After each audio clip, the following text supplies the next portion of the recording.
Thiago Brits aqui, gravando para vocês, né, a nossa revisão, nossa aula de revisão do PAS, né, como está prevista agora. Nessas próximas semanas a gente vai estar revisando aí alguns conteúdos que estavam propostos, né, alguns a gente até comentou ao longo desse ano. Então, para a nossa frente, minha frente aí da geografia, eu vou falar mais com vocês sobre meio ambiente. Então a gente vai fazer alguns exercícios e eu vou também ali retomando alguns assuntos, né, que fiquem melhores para a gente poder entender, né, discutir. Vou falar também um pouquinho de Brasil com vocês. Então a gente tem duas aulinhas aí para falar de tudo isso. Mato Grosso do Sul e produção agropecuária, né, que são assuntos que caem ali no passe, né, que nós estaremos vendo, né, nessas próximas aulas, tá? Eu sei que não tem a participação de vocês, mas eu espero que vocês consigam compreender tudo que a gente tem proposto. Eu vou tentar explicar o máximo possível ali todos os exercícios para que vocês não fiquem com dúvidas na hora que vocês forem fazer lá o material, tá? Então deixa eu colocar aqui para a gente. Aí, aparecendo o primeiro material, o primeiro exercício do nosso material, uma lista que eu preparei para vocês, e assim a gente vai trocando uma ideia, vamos discutindo um pouquinho, tá? Ligado à atividade do setor primário. O número 1 ele já fala de uma atividade do setor primário, né? Sistema alternativo que corresponde à atividade aquicultura. Isso aí é uma questão de passe, caiu no passe do ano, dos anos anteriores, né? E muita gente fica um pouquinho de dúvida, né? Não consegue ali lembrar, tá? Mas é bem tranquilo, né? Vamos lá. Aqui vem de água. Aqui, água. Tá? Já definimos alguma coisa aí, né? Aí vai lá. Letra A, criação de peixes. Tá? Cultura a gente sabe que é criação, né? Cultura a gente sabe que é criação. A monocultura, né? Então a gente sabe que policultura é uma atividade ali ligada ao setor primário, tá? Criação de peixes, criação de gado de corte, e aí aqui é um outro nome, né? Bovinocultura. Criação de abelhas, muita gente marca essa alternativa aqui, tá? Produção de aguardente, que seria ali conhecido também como cachaça, e produção de hortaliças, tá? A correta aqui, número 1, melhor dizendo, a letra A, né? Criação de peixes. A aquicultura vem ali da criação desse tipo de animais, né? Cria ali, a gente utiliza, né, tanques para poder produzir mais rápido esses animais, para poder abastecer as cidades, abastecer as atividades, né? A número 2 fala o seguinte, tranquilinha essa né? Número 2 fala o seguinte, observe o mapa a seguir. Aí vem. O Brasil é uma república federativa, formada pela união de 26 estados federados, divididos em 5.570 municípios, além do Distrito Federal. Encontra-se dividida em 5 regiões: Norte, Nordeste, Centro-Oeste, Sudeste e Sul. Essas 5 regiões aqui, né, essa divisão de 5 regiões, nós sabemos, conhecemos, é o IBGE, a divisão do IBGE. Tem mais de uma forma de regionalizar? Claro que tem, né? Nós temos essa forma das 5 regiões do IBGE, nós temos as regiões geoeconômicas, nós temos os 4 Brasis, que foi definido ali pelo Milton Santos, né? Então, essa é uma das formas. Essa é a mais usual, porque é oficial, né? É utilizada pelo Instituto Brasileiro de Geografia e Estatística, o IBGE. Tá? Por isso, 5 regiões, as grandes regiões, né, são agrupados com características, com estados de características semelhantes, respeitando os limites dos estados, né? Então, a gente está vendo lá, bem dividir os limites dos estados ali. Tá? Nessa sequência, Preencha a alternativa que apresenta a quantidade correta de estados que compõem cada região. Tá? Então, os estados que compõem cada região ali. Né? Essa é uma questão também que cai bastante. A gente acaba confundindo muito. Né? Então, na sequência, começando do norte até o sul. Vamos lá. Quantos estados tem na região norte? Nós temos 7 estados na região norte. Né? Nós temos Acre, Rondônia, Amazonas, Roraima, Pará, Amapá, né? E Tocantins, que é um dos últimos estados a se dividir, né? Se desmembrar dentro da nossa história constitucional. Desmembrando de Goiás. Antes era um estado só, se desmembrou, e aí viraram 2 estados naquela região, e o Tocantins passou a ser inserido na região norte do Brasil. Tá? Então, 7. Sequência, Nordeste. Nordeste tem 9 estados. 9 estados tem ali a região Nordeste. Tá? Então, lá, pega todo esse eixo aqui, né? Toda essa parte aqui da imagem que está aparecendo para vocês. Então, pega Maranhão, Piauí, Bahia, Ceará, Rio Grande do Norte, Paraíba, Pernambuco, Alagoas e Sergipe. 9. Fecha ali a região Nordeste. Ó. Show de bola. Né? Até aí nós temos, se fosse por eliminação, 2 alternativas muito parecidas. Né? Se considera 3, mantém a A e a B ali que estão parecidas. Aí ele fala, a sequência, Centro-Oeste. Quantos estados tem na região Centro-Oeste? 3 estados, né? Nós temos Mato Grosso do Sul e Goiás. Então, a nossa região faz parte da região Centro-Oeste. Então, a gente mantém, ó, a disputa boa ali. Aí ele pergunta, quantos estados na região Sudeste? Sudeste agora, né? Sudeste nós temos Minas Gerais, Espírito Santo, Rio de Janeiro e São Paulo. Definimos, né? Letra B. Sobrando para o Sul, Paraná, Santa Catarina e Rio Grande do Sul. Então, a correta aqui, letra B. Beleza? Você, mas isso aí tem que lembrar. São questões assim que eles costumam cobrar de vocês. Questões que, aparentemente, depois de definidas, são fáceis, mas na hora, para você lembrar, acaba complicando. Né? Lembrar o nome de todos, mesmo trazendo um mapinha. Tá? A3 fala o seguinte. No dia 19 de junho de 2010, a cidade do Rio de Janeiro amanheceu sob a influência de um forte nevoeiro, que dificultava a visibilidade, interferindo no ritmo das atividades humanas. O ar quente permaneceu acima da camada de ar frio, que ficou retida nas proximidades da superfície, favorecendo a concentração de poluentes. Tá? O que foi vivenciado nessa cidade é um fenômeno climático que pode ocorrer em qualquer época do ano, sendo mais comum no inverno. Aqui ele trouxe algumas características para a gente já nesse texto. Hein? Ele fala o seguinte, ó, o ar quente permaneceu acima da camada de ar frio, que ficou retida nas proximidades da superfície, o ar frio, favorecendo a concentração de poluentes. Olha só. Os poluentes formando uma camada, impedindo a troca das massas de ar. Que vocês também já aprenderam, já viram lá no 7º aninho, né? Então, ali tem uma interferência, ação antrópica, questão dos poluentes, que fica formando uma camada, impedindo que as massas de ar elas consigam ali fazer uma troca.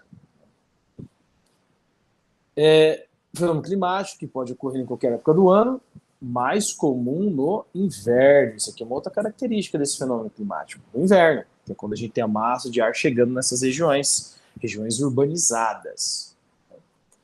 Nessa época, as chuvas são mais raras, dificultando ainda mais a dispersão dos poluentes, o que causa um problema ambiental. O fenômeno climático descrito no texto é conhecido como... Então, a gente tem ar quente, né, acima numa camada superior, E o ar frio, porque é menos denso, uma camada mais próxima da superfície, entre eles ali uma camada de poluente que impede a troca. Ocorre pouca chuva, é período de inverno. Período de inverno, então poucas chuvas nesse período. Os poluentes mantêm-se ali concentrados, impedindo essa troca. Correto? O nome desse fenômeno, aí a gente tem alguns fenômenos ali para lembrar. Ó. Efeito estufa. Efeito estufa tem a ver com poluentes? Tem na camada da atmosfera, né? Os raios solares entram no planeta, batem na superfície, refletem e deveriam sair para o espaço, né? Se dissipar no espaço. Com essa camada de poluente na atmosfera, esses raios solares batem e, quando são refletidos, batem na outra camada de poluição e continuam ali próximo, né, à nossa superfície, o que dá uma sensação de aumento de temperatura. O efeito estufa leva àquilo que nós definimos como aquecimento global. O texto não se refere a aquecimento global, né, nem poluição na atmosfera, tá? Nem raios solares que não conseguem ser dissipados no espaço. Por isso não pode ser a letra A.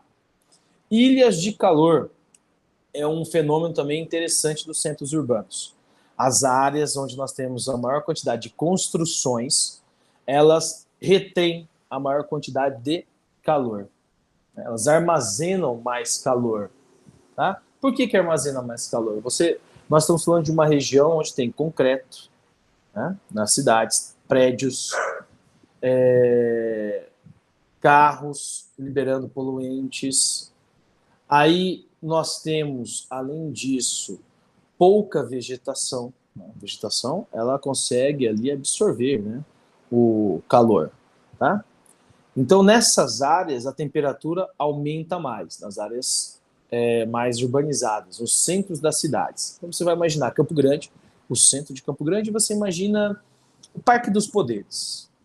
Se você pegar e fizer uma média de temperatura no mesmo dia, na mesma hora, dessas duas regiões, tá, vocês vão ver que na parte central a temperatura é mais alta. E nessa região aqui, onde tem mais área florestada, área verde, a temperatura é mais baixa. Nós estamos falando da mesma cidade, da mesma hora, do mesmo dia, e existe ali uma amplitude térmica, uma variação de temperatura. Tá? Então, isso seria ali o fenômeno das ilhas de calor. Beleza? Aí vem lá, ele fala pra gente ali, né? Inversão térmica.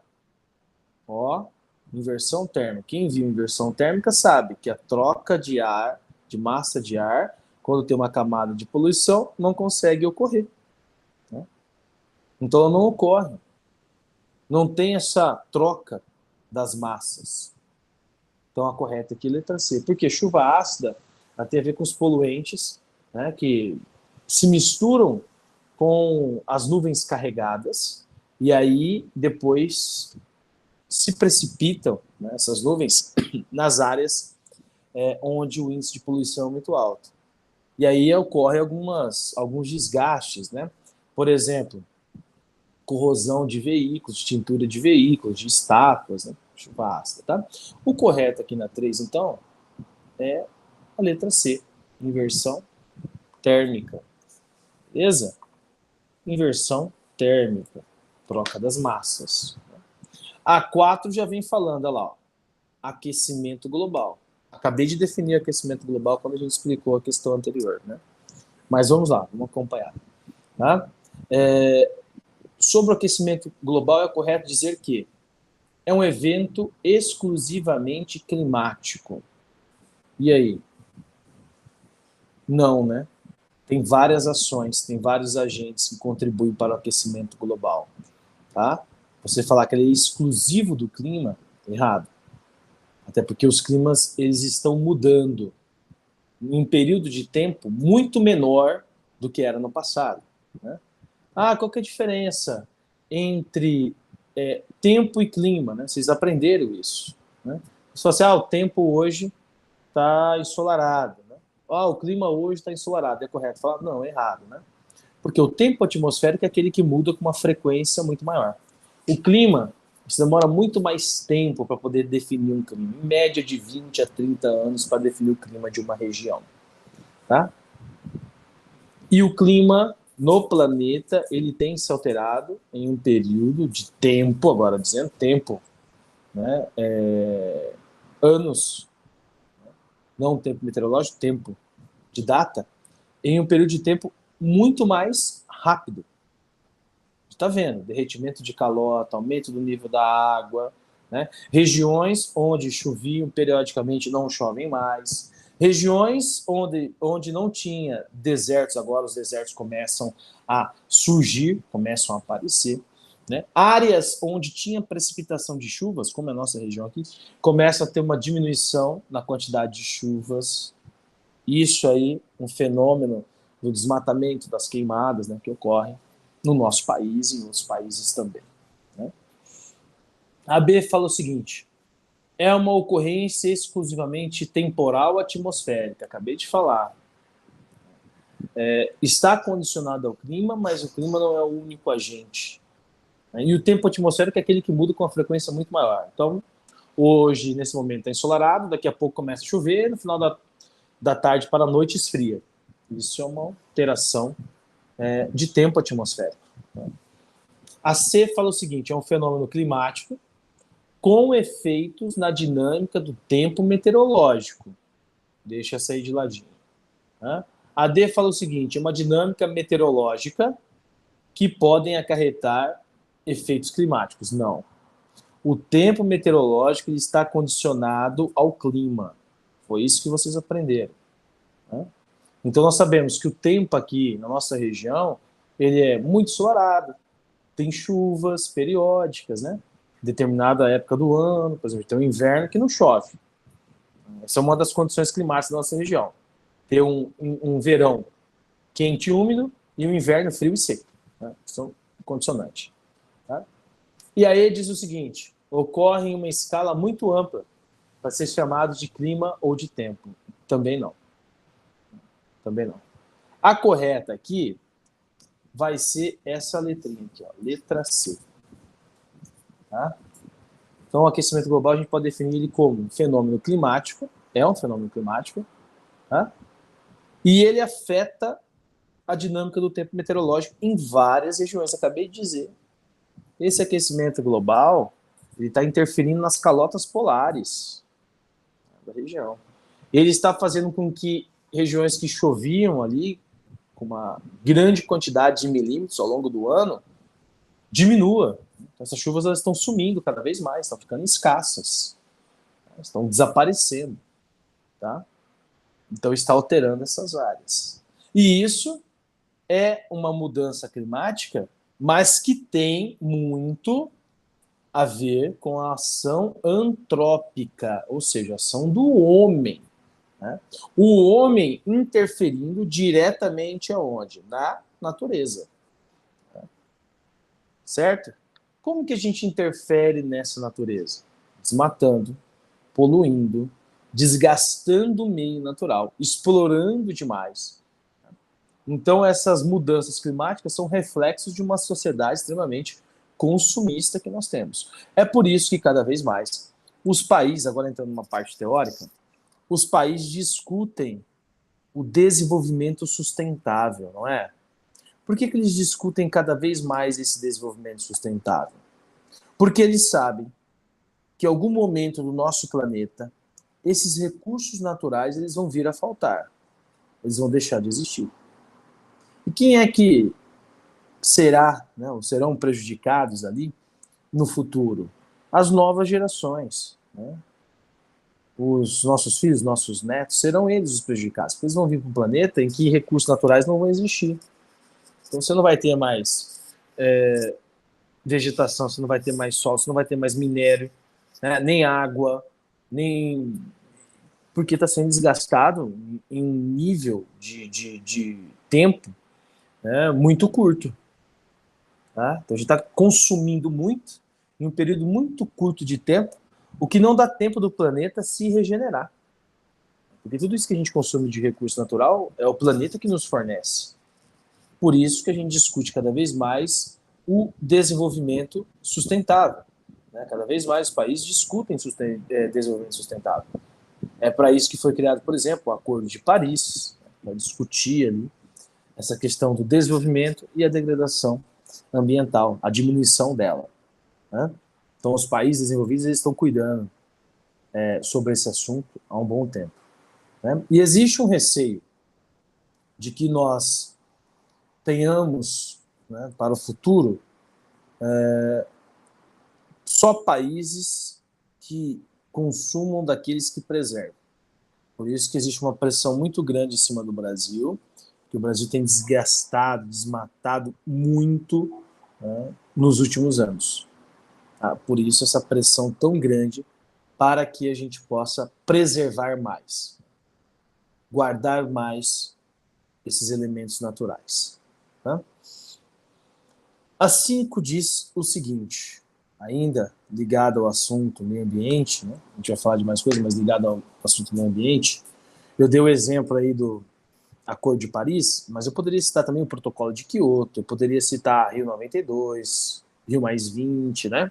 Que são eventos periódicos que a ONU organiza junto com as nações, e aí entre as nações que produzem muito, as nações que fornecem muita matéria-prima, as nações ricas e pobres, discutindo como produzir e como também preservar o meio ambiente. Tá? A 5 diz o seguinte, nessa floresta predominam as plantas decíduas ou caducifólias, né, caducas, tá? Ou seja, as folhas adquirem colorações amareladas e alaranjadas e começam a cair. Perdem as folhas no fim do outono e as readquirem na primavera. Por que fazem isso? Para que não percam tanto líquido durante os períodos mais secos, né? Então elas retêm mais a água, por isso que libera as folhas. Justamente para não fazer aquele processo que vocês já aprenderam de transpiração, né? Porque as plantas elas transpiram, elas liberam água para a atmosfera, né? Formando as nuvens de chuva. É por isso que preservar a Amazônia é tão importante. Se você desmata, você não tem essa vegetação fazendo esse processo de transpiração. A região norte do Brasil, a floresta amazônica, ela produz os chamados rios voadores, que são nuvens carregadas de chuva, que se precipitam naquelas áreas da região norte, mas também migram para outras áreas do país. Inclusive aonde? Inclusive aqui, na região centro-oeste. Né? Chegam no Mato Grosso, que é uma das áreas que mais produz soja. Então, se você não produz mais chuva, interfere diretamente aonde? Na economia dos países, na economia aqui da nossa região. As 4 estações do ano são bem delimitadas. O texto se refere a qual paisagem natural da Terra? Tá? Ó, as 4 estações do ano são bem delimitadas, ou seja, elas são bem distribuídas, elas ocorrem ali com precisão. Então, os 3 meses da estação é perfeitinho ao longo do ano, né? Aqui nós sabemos que o nosso país, esse tipo de vegetação não ocorre. Por quê? Porque o Brasil ele tem ali 2, né? E na maioria da sua extensão, porque está numa área de zona tropical, 2 estações bem definidas, né? Ou bem delimitadas. Isso é uma marca nossa. E aqui no Cerrado nem se fala, que é uma área de clima tropical também, né? Nós temos verão quente e chuvoso e inverno frio e seco. Então, 2 estações. Aqui diz 4. Tá? Vamos lá. Floresta equatorial. Perdem as folhas? Não. Não perdem. São perenes. Perenes significa que o ano todo elas estão bonitinhas lá, verdinhas. Né? O ano todo elas estão fazendo aí o processo de transpiração. tá? Então por isso que não se encaixa. Floresta temperada, deixa essa aí de ladinho. Vamos ver as outras. Tundra, não, né? Tundra e taiga estão ligados a climas mais frios, né? Um de clima mais polar, o outro de clima mais subpolar ou subtropical ali, né? Próximo a esses climas polares. Um é formado por musgos e líquens, e o outro é formado por florestas de coníferas, que são os pinheiros. Então também não se encaixa. E as savanas, região centro-oeste, lembra dela, 2 estações bem definidas e não 4. Por isso a correta aqui, floresta temperada, né? Que existe onde? No hemisfério norte, pega lá, Estados Unidos tem, né? Europa tem, Rússia tem, Japão tem floresta temperada, né? Nossa região não tem floresta temperada. Tá? A sexta questão aí, já estamos encerrando daqui a pouquinho, a sexta fala o seguinte: a paisagem reproduz a expressão de vários tempos, ou seja, o contexto histórico em que ela foi construída. Então isso quer dizer o quê? Que nós temos uma paisagem antiga, nós temos paisagens novas. E tem espaços urbanos como o nosso, que nós temos paisagem antiga e paisagem nova ali se comunicando. E aí nós chamamos isso de rugosidade, que é a função que se dá, né, a elementos do passado, agora na era contemporânea, então adquire ali uma outra função. Né? Caracteriza-se pelos elementos que foram inseridos ao longo do tempo e que coexistem com os atuais. Tá? Então surgiram no passado e continuam existindo agora, só que agora junto com os elementos mais modernos, mais atuais, né? Contemporâneos, que eu acabei de explicar para vocês. Construções, casas, prédios, armazéns, ruas, praças e a distribuição deles no espaço. Tá? Tudo isso a gente tem na nossa cidade. Né? Tem casas antigas, é só pegar a morada do Baís, prédios antigos, como é o caso ali da nossa estação ferroviária ou a própria estação rodoviária central, que são áreas que foram construídas há muitas décadas atrás, né?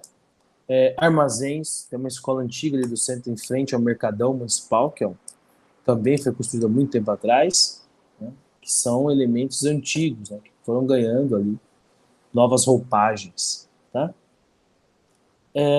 Aí ele fala, distribuição deles no espaço, compõe os elementos de uma paisagem, podem sofrer transformações ou permanecer ali inalterados. Esses elementos que estão na nossa paisagem, né, diária. Aí vem lá, as preposições. Né? Diante dessa perspectiva, pode-se afirmar que a primeira, toda paisagem resulta da transformação ocasionada pela ação humana. Correto? Não, errado. Porque nós temos paisagens naturais também, que aí não resultam, né, da ação humana. Né? Então, a número 1 desconsidera, primeira preposição. Né? A 2 fala o seguinte: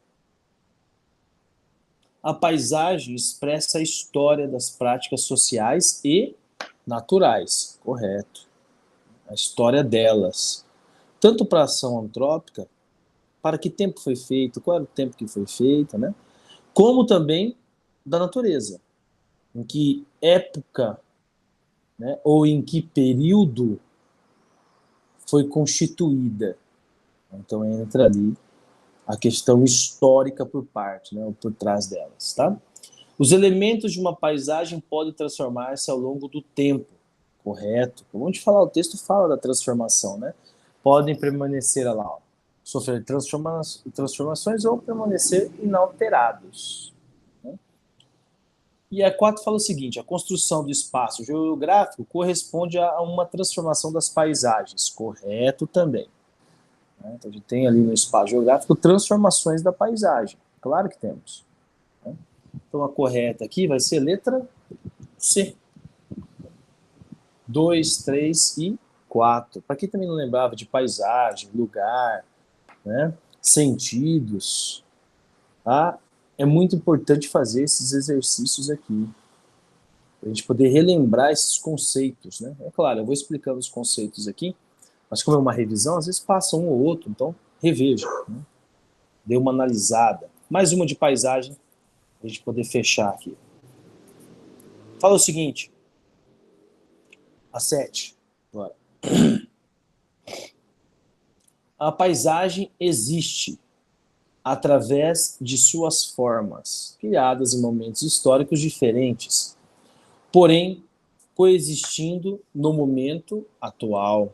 Então, você cria lá 3, 4, 5, 6, 7, 8, né, décadas, e esses elementos constituídos, eles vão existindo ali, né, e vão ganhando novas funções na nossa sociedade. É justamente isso aqui que Milton Santos, que é ele que vai dissertar sobre essa frase, traz para a gente, né, sobre os elementos das paisagens do passado com as que a gente tem agora, né?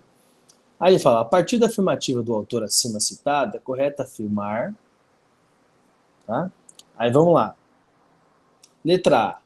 Espaço e paisagem se diferenciam, porque o espaço é uma produção social, enquanto na paisagem predominam os elementos da dinâmica natural. Acabamos de falar no exercício anterior que paisagem pode ser natural ou artificial. Natural é aquela constituída pela natureza, né? O planeta produziu. Artificial, pelo homem. Tem dois tipos de paisagens, né? Pela ação antrópica. Então essa A aqui desconsidera. A B fala o seguinte, paisagem é forma estática. Por isso, jamais pode revelar as relações sociais do passado, que produziram as formas geográficas do presente. Errado. Nós temos elementos do passado que estão e continuam configurando agora, no momento atual, né, nosso espaço geográfico contemporâneo e atual. Você não simplesmente elimina, né, esses objetos, essas paisagens que foram criadas no passado. É só pegar Campo Grande, tem várias casas, vários prédios antigos que hoje têm outras funções.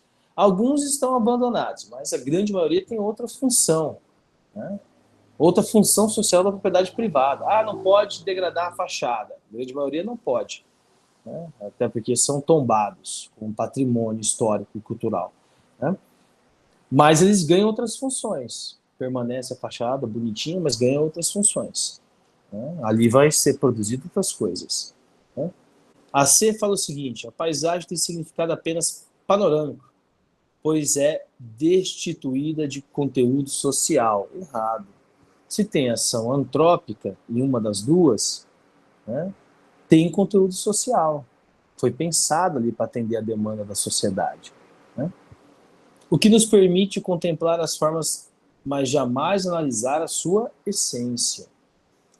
Errada assim. A D fala o seguinte, a paisagem, assim como o território, são delimitados pelo alcance visual de quem os observa. São, portanto, espaços delimitados pelas relações de poder, cuja escala varia conforme a posição do observador. Não, né? Não tem a ver aqui com relação de poder, tá? Tem a ver com organização socioespacial. Quem organiza a paisagem é a sociedade, e não uma relação de poder. A sociedade organiza a paisagem. A sociedade organiza, na atualidade, até a paisagem natural. Não interferindo nela, continua sendo paisagem natural. Interferindo nela, vira paisagem artificial, né? E a última fala o seguinte, na paisagem podemos observar elementos naturais e culturais, bem como formas novas e antigas, que nos revelam ali sucessivos passados. Corretíssimo. Correta a letra E, né? Que vai dizer para a gente ali, ó, que essa paisagem traz elementos naturais da natureza, feita pelo planeta, cultural, feita pelo homem, social, bem como formas novas, novos elementos que vão surgindo na paisagem, prédios, ruas, casas, avenidas, pontes, viadutos, né, metrô, tá? E antigos, estação ferroviária, né? Armazéns antigos, praças antigas, né? Que são do período de colonização dessas áreas. Tá? Então, essa 7, a mais correta, letra E, né? A única correta. E para fechar aí a 8, né? Falando um pouquinho de água, de meio ambiente, sobre a presença de água no sistema terrestre,